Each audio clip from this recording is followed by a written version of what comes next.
Feels like it melts in your mouth. Sharing. So here's our strawberry mochi, guys. Di ako food vlogger, guys, ah. So wala ako masyadong ambag. Red bean ating feeling. Sana all may feeling. Sharing. Haluin ko na nga. May cream kasi. Mas gusto ko na to.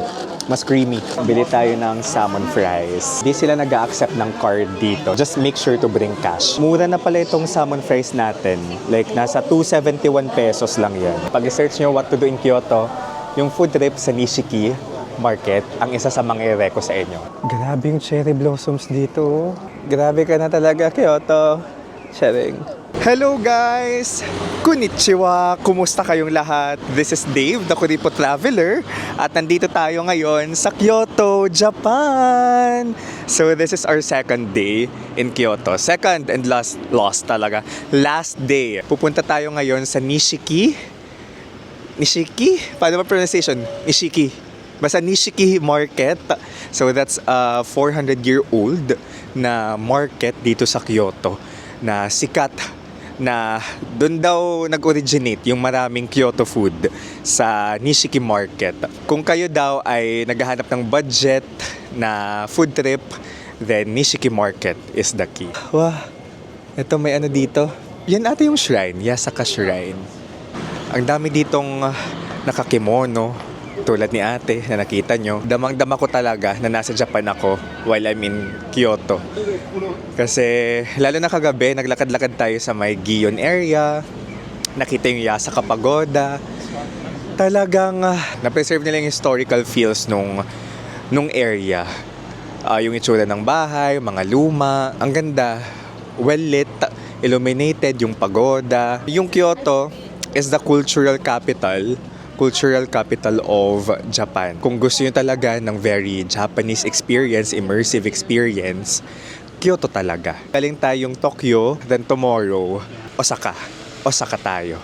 Parang yun yung pronunciation ng staff sa hotel kanina. Osaka. Osaka tayo. Gutom na ako, guys. As in, kung kayo pala ay magta-travel in the Philippines, Japan, anywhere else in the world, you can book your activities, hotels on Klook and just make promo code DaveGinoKlook para maka-discount kayo.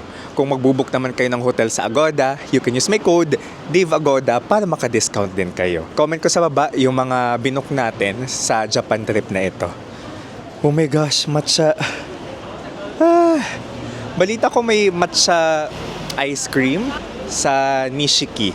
So gusto kong makatry ng matcha talaga dito sa Kyoto, na dating capital ng Japan before the capital was moved to Tokyo. Yung hotel natin, walking distance lang. So around 20 minutes papunta sa Nishiki. Uy, parang ang ganda dito. Parang ang ganda sa part na to. Pero wait, ang agenda natin ay kumain.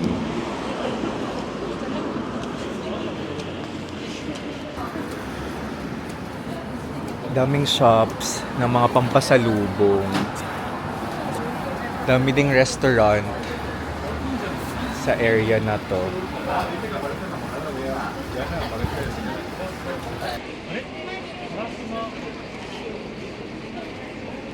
Mga Japanese local products. Shucks, nagutom ako lalo. Teka lang, lakad na tayo. Dito pala sa Osaka, I think mas bus yung sinasakyan papunta sa mga destination. Kapag sinesearch ko yung maps, papunta sa isang destination, bus yung nire-reco. Punta tayo, guys. Liko na tayo na while. Tapos mamaya dito tayo sasakay papuntang Osaka. May train dito eh. Around 17 or 17-minute walk from our accommodation.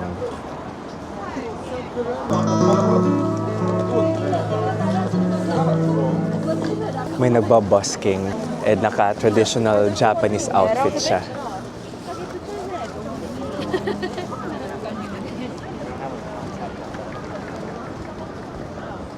Grabe. Malamig. Aircon lamig. Meron tayo ditong tawag dito basta jacket. Tapos heat tech. 2 layers lang. Kaya naman. Today is April 8. Tama, April 8. Kasi bukas holiday, araw ng Kagitingan. And full bloom yung cherry blossoms dito sa Kyoto. Ganda nito, yung architecture. Gusto ko yung may mga lolang chill lang tumatambay dyan. I love Kyoto. Grabe yung cherry blossoms dito. Ganda. Tapos meron pa doon. Grabe ka na talaga, Kyoto. Sharing. Grabe. Ganda. Nandito tayo sa Japan actually for cherry blossoms talaga. And happy naman ako nandito tayo at its peak. Galing natin tumiming doon. Ito, gusto ko lang lapitan. Beautiful. Ang daming tao, pero di ko sure, dama ko yung pagiging laid back pa rin ng Kyoto.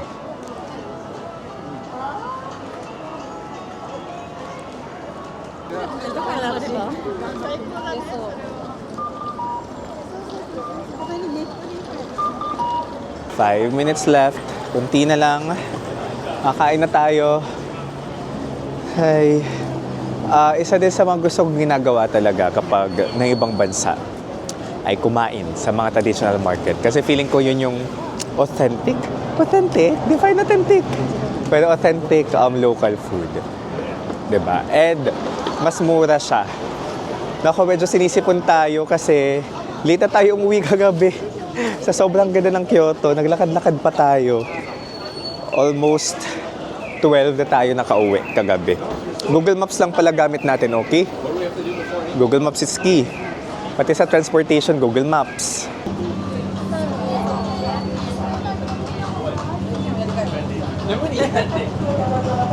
Ito yung mga bus. Yung nasakyan ko kahapon, pero I think generally yung bus, they accept yung Suica card or IC card, tapos cash. Okay? 1,000 cash or coins. 1,000 yen. Ito na. Ay, joke. Di pa ito. Sorry. Kala ko ito na. Shinkyoguku. Okay din daw mamili ng mga pampasalubong dito kasi mura daw. Shinkyoguku. Like mga souvenirs. May makainan din naman dito sa Shinkyoguku area. Pero syempre gusto ko ng Mishiki Market for the traditional market experience. Eto na, we finally arrived in Mishiki Market. Let's go and find some food.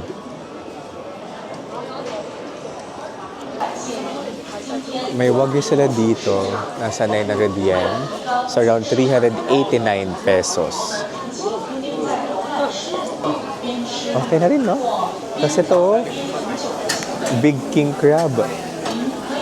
Ito may 15,000 yen na crab. Magkano 15,000 yen? 5,000 guys, 15,000 yen. 5,800. Hanap pa tayo ng iba? Marami dito parang mga seafood, no?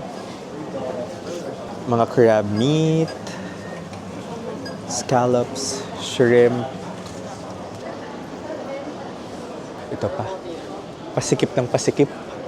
Habang papasok ng papasok, pasikip ng pasikip. Saring. Mga fruits, strawberry, apple, orange. Ito parang ice cream, no? Ito, skewers. Taray. Chicken thigh with... anong pronunciation dyan? Foie gras? Foie gras? Caviar and truffles. Pasensya na kung di ko siya na-pronounce ng maayos. Pero first time ko makita ng ganitong barbecue. Picturean ko siya. Foie gras? Foie gras? Lord, sorry. Cucumber. Japanese pickles cucumber. Ito, mga seafood naman. Ayan, mga live seafood. Mga fresh. Sparrow challenge. Ito na may beef. Daming choices dito. Pero wala pa akong mapili. Ito yung minsan struggle sa akin kasi indecisive ako. Hindi lang minsan, laging struggle sa akin kasi indecisive ako. Lalo pag ang daming choices, minsan naabutin ako ng 2 hours kaka-decide. Siya rin. Pero matagal talaga ako mag-decide. Sa gitna niya, I think mga residential area. Swerte ng mga nakatira sa Kyoto, no? Ganito yung everyday life nila. Ganda, chill, picturesque, stunning. Uy, sakura flavor ng mochi. Konnichiwa. Meron ding dito, restaurants. As in yung may upuan talaga sa loob. Yan, may second floor sila. I'm starving so much. Taray ng salmon fries, oh.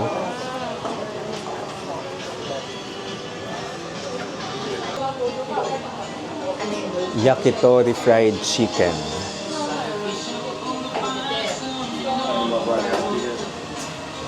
Sa sarap tingnan, nakakaloka. Bili tayo ng salmon fries. Kakaiba siya. This is our first stop. Nishiki, Retro, Yokocho. Nainganyo ako sa salmon fries. 7,000 yen. O 700 yen. Look. Ice fried shrimp or shrimp tempura? Mura na pala itong salmon fries natin. Like, nasa 271 pesos lang yan. Diba? 271.21. Oh. Okay na. I'm craving. Di sila nag-a-accept ng card dito, yung binili natin. So, I'm not sure, baka marami din dito yung hindi nag-a-accept ng card. So, just make sure to bring cash. Alright? May pa-wifi din sila dito, oh. Look! Our first food here in Nishiki. Salmon fries. Kain tayo, guys. Salmon fries. Maalat-alat. Nilagyan nila ng asin. Tapos may pa-sauce sila dito. Soy sauce ba to? Mukhang soy sauce siya. Alat. Nilagyan ko pa kasi ng soy sauce. Dapat di ko nilagyan ng soy sauce. Maalat siya. Sorry. Alat. Pili ko mas okay yung wala ng asin. Sa taste ko maalat.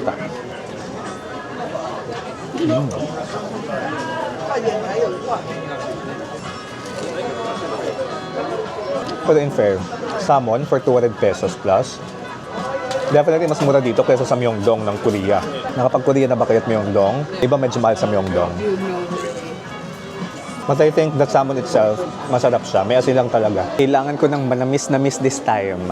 Shucks, mukhang uulan pa, oh. Ano ba yarn?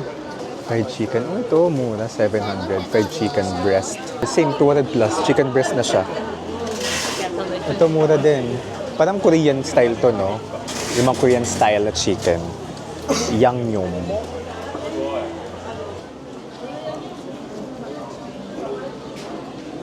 Eel skewers. Unagi.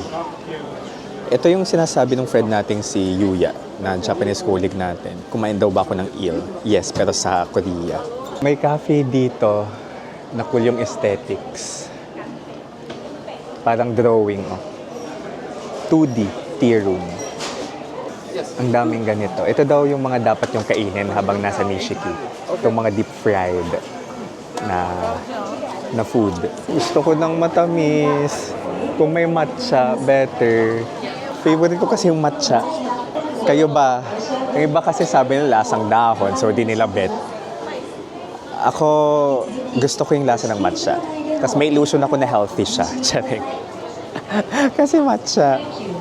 Lord, wag naman sanang umulan. Ibigay mo na sa akin ng araw na to. Ay, grabe yung masa si Kuya. Hindi,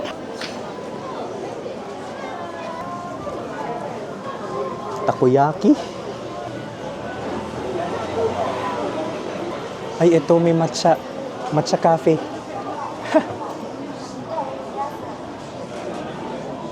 Pero feeling ko mahal to.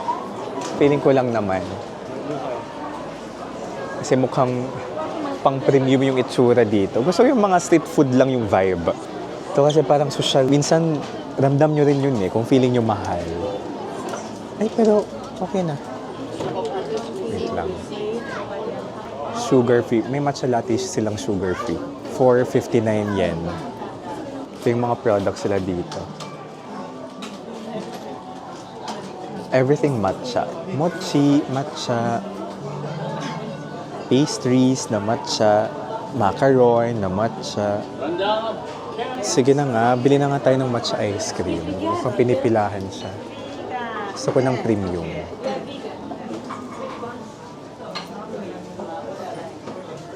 Let's go. May money exchange sila dito. Pwedeng Philippine pesos. And then, grabe yung matcha. Meron siyang di kita. Meron siyang standard, good, premium, and super premium. 660 yen, yung pinakamahal. Nasa 256.40 pesos. 256.40 pesos. Meron din silang matcha latte. Or, wait, parang gusto mong matcha latte na lang, no? Oo. 459. Okay na yung 459, 178. Okay na, 'di ba? Ang coffee shop levels talaga. Okay na yung price niya. 170 plus. Kyoto Uji matcha. Do you accept card? Card, do you accept? カード Okay. カード One. メニュー、オールメニューどうぞ。 Alright. One this. Latte? Yes, latte. アイスがね。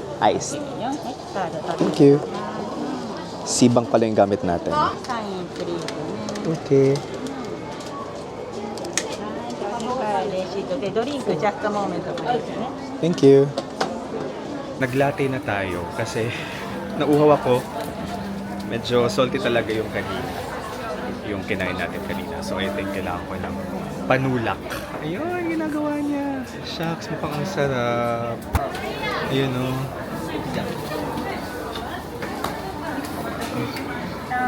Thank you so much. Thank you. Sige, dito tayo inom. No eating while walking. So, dito tayo. Nag-notify na pala sa C-Bank natin. 182 pala. 182 pesos siya. Alright? 182.39 pesos. Itong ating matcha latte. Gusto ko talaga to kasi agad tayo na-notify kung magkano yung gastos natin. Try na natin yung matcha. Matcha latte. It's sugar-free. Hindi siya matamis. Refreshing. May pagka-bitter. Pero konti lang naman. Hindi naman siya super bitter. Ubus agad natin to kasi mauhaw. Nauhaw ako. At least we were able to try. Kyoto matcha. Kung magja-Japan kayo, never miss out trying matcha. Haluin ko na nga. May cream kasi. Medyo bitter kasi siya. May pagkalasang gamot. Siya rin. I think I like it better kapag minimix yung cream. Mas gusto ko na to. Mas creamy. Yung hinalo-halo ko na siya. Siyempre, I had to try it first nang hindi siya hinalo. Parang authentic na taste ng matcha latte. Sure. Kyoto Matcha Sweets. Ito yung name kung saan tayo uminom, bumili ng matcha latte. Ito may strawberry, Tapos may milk. Nasa 506.67 pesos yan. 506.67 pesos yung isang cup. Magfa-5 na, tapos yung iba parang nagliligpit na sila. Nasa 156 pesos to, yan ang nabili natin. Ito, kasi di sila ga-accept ng card. Kunti na lang cash natin. So yung mura-mura na lang din yung binili natin. Dito tayo kakain. Bawal maglakad habang kumakain, okay? So may designated area yung stalls kung saan tayo kakain. So here's our strawberry mochi, guys. Let's eat, guys.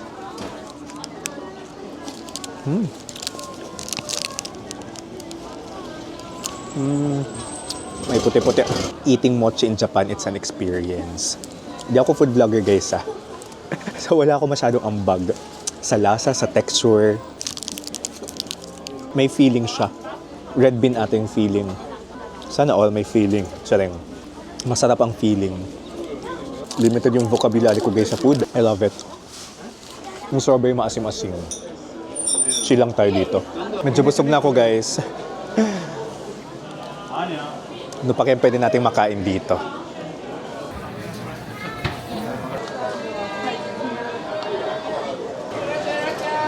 Ito pa.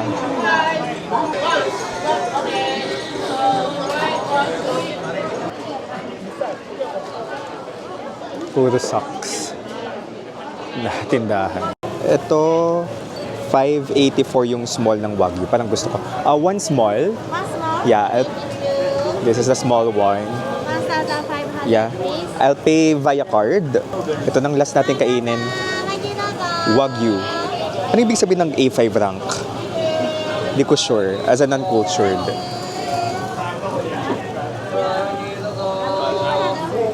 Okay. Okay. Thank you. Nasa 596 pesos yung isang small na Wagyu. Okay, nag-notify na sa atin. Last food for this food trip.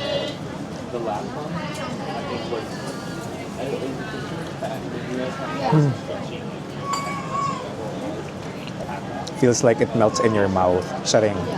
Tapos imagine, 500 pesos lang. Na-imagine ko talaga sa Korea, mas mahal ito. I love it. Balat-alat.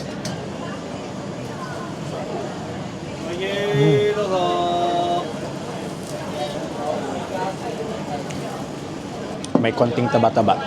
Pero ang sarap ng taba.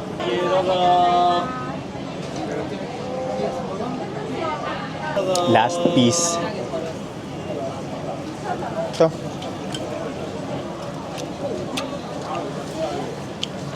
Satisfied. Ito yung saktong alat lang. Tara na. Yung nag-experience natin dito sa Nishiki. So kung magpupunta kayong Kyoto, never miss this out. Kasi pag i-search nyo what to do in Kyoto, yung food trip sa Nishiki Market, ang isa sa mga i-reco sa inyo.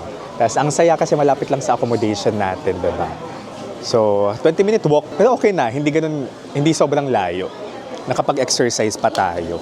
Kapag kayo mag-Kyoto or mag-Japan, ano yung gusto nyong kainin? Comment down below. Charing. Di pa ako nakapag-ramen. Parang kulang ng ramen dito. Puro street food. Diba? Kita nyo naman. Ice cream, mochi, mga skewers. Yun yung karamihan sa mga pagkain dito. Pero okay na rin. Damihan nyo na lang yung kain. I mean, pili lang kayo ng more than 2 na street food para mabusog din kayo. Tapos ang kabog, ngayon ko lang ito nakita, yung Dubai Choco. Strawberry. Meron sila. Tara. This is Dave guys, the Kuripo Traveler.